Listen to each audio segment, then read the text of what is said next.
दोस्तों आज के इस वीडियो के अंदर हम जानेंगे वॉल के अंदर जो फ्रेम होता है उसका बॉक्स वगैरह कैसे बनाएं और इसको वॉल में कैसे फिटिंग करें। आज इस वीडियो के अंदर मैं आपको बताने वाला हूं। अगर वीडियो पसंद आए तो लाइक ज़रूर कर देना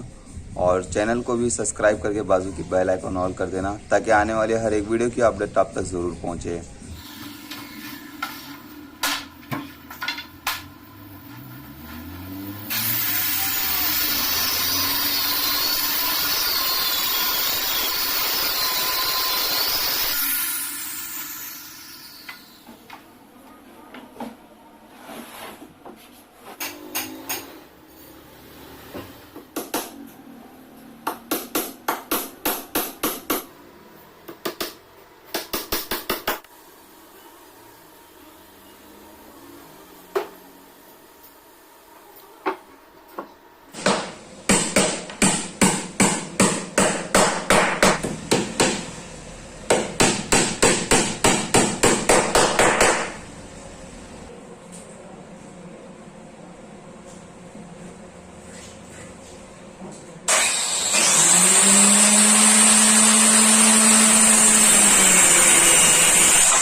लेके बता के अंदर बता पूरा गेट बनाने नहीं हो रहा तो बना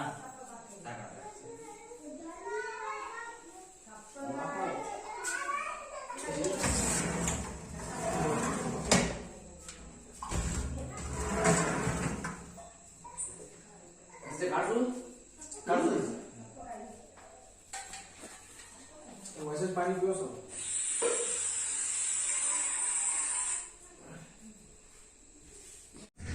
तो दोस्तों ये वीडियो आपको कैसे लगा हमें कमेंट में ज़रूर बताना, और चैनल में नए आए हो तो चैनल को सब्सक्राइब करके बाजू की बेल आइकन ऑल कर देना, और आपकी तरफ से हमें कमेंट करके बता देना कि किस प्रकार का वीडियो आपको चाहिए, उस प्रकार